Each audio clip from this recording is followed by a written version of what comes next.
Hello coders, welcome to Django tutorials. In this video we will learn Python, which is enough to engage with Django.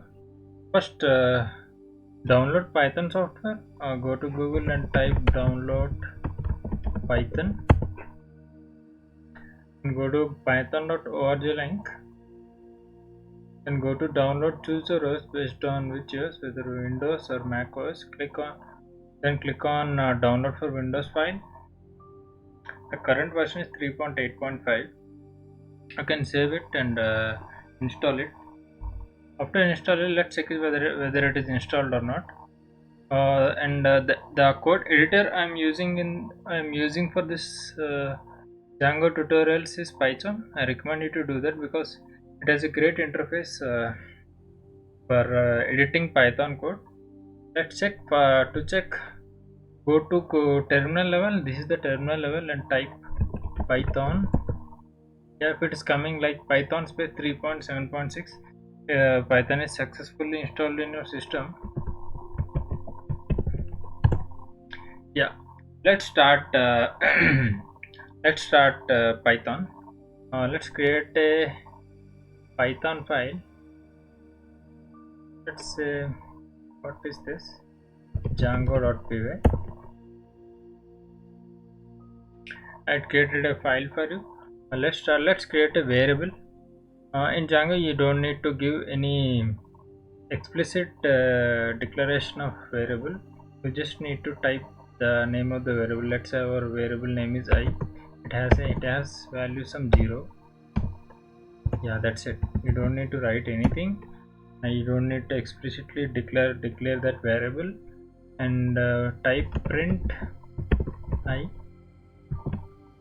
Then go to terminal level and type Python space Django.py. Yeah, it's printing 0, so print command will print that. That's it. One thing I want to tell you is create a Django folder in anywhere in your disk, and in that file we are going to save all the tutorials, and we will do all of our practice there.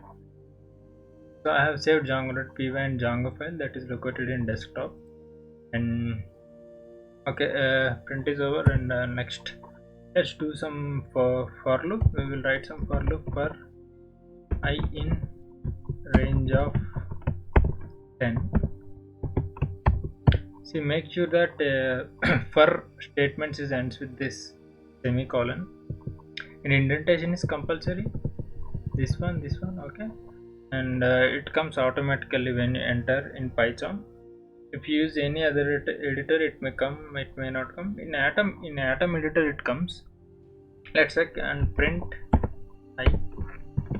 So for I in range of 10, print I. So I expect range of 10, it will have a list of values from 0 to 10. Yeah, 0 or 1 to 10, I don't know. I forgot the number actually. Let's run it.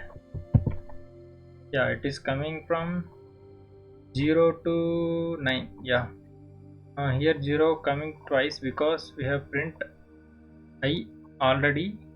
It has some value 0. Because of that, let's remove that. The for is over.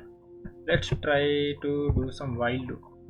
Let's say I is equal to 0 while I greater than 10, print I. So what will happen? Sorry, we need to increase I plus plus. So here we assign the value of I is equal to I plus is equal to 1.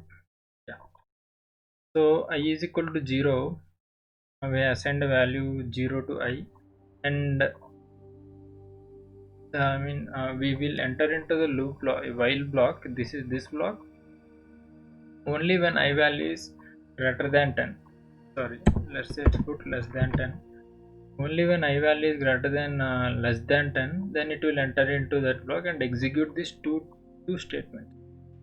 So what happens here? I is 0, because 0 is less than 10, it will print 0, and I plus is equal to 1 is nothing but it is equivalent to I is equal to I plus 1. So it becomes 1 after this.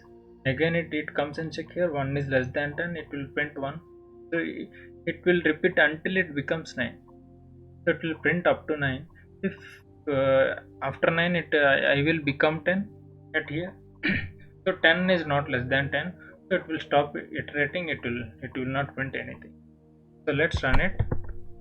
Yeah, see, from 0 to 9 it was printed from 0 to 9. Value is over.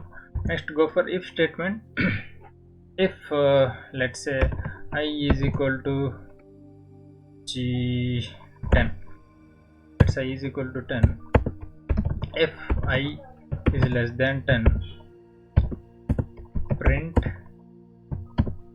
I is greater than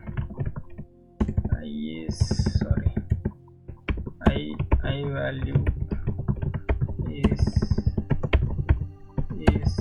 less than 10, else print I value is not less than 10. Yeah, so what happened? Actually we make I equal to 10, so I has a value of 10, so it checks with that 10 is not less than 10, so it will not print, so it will come here. So it will print I value is not less than 10, but okay, but 10 value is not less than 10. It is not true, but I'm just telling for the how if and else work. Let's say, yeah, it is printing I value is not less than 10. So if you give another thing, want to give some 5, sorry, let's change the value of 5, so 5, and save it. Yeah, I value is less than 10, so because 5 is less than 10, it is printing I value is less than 10. Let's say if you want to take some input from the user, but so that he will type his value randomly, so we will give some results like here what I is equal to input of this is the command, and in this it will prompt in the terminal when you run this program. So enter your number. So as soon as you run it, so it is asking enter your number. We will type our number, let's say it is 6. Sorry, I want to tell you one thing.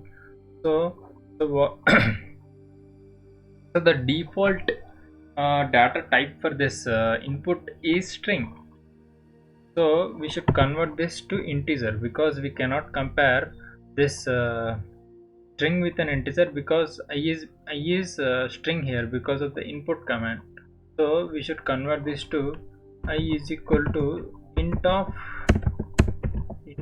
I, so it converted to integer. Then run the program, enter your number 6. So 6 is less than 10, so it is printing IVAL is less than 10. Yeah, if you want to give any other number like 11, so IVAL is not less than 10. So it's a good thing. This is if and else. So next thing is next thing what next I want to we'll use dictionaries actually in the in Django.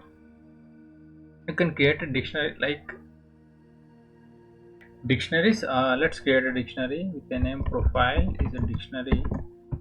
We should put that in flower brackets and has key and value pairs. Each element is a key and value pair name, and make sure that you have that semicolon. It has some value barcode, so key value, and it is one element. If you want to give some age 28, you want to give job and instructor. So instructor, this in this way you can create dictionaries and print profile in the program. Yeah, it is printing the dictionary. If you want to access value of any key, go and type name. It will give bargo, because name key, the key name has the value of bargo. So print Spargo. If you want to access age value, just type age and so it is printing 28. You need to learn imports.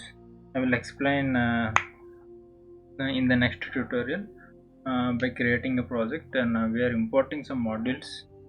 I will tell you all the things.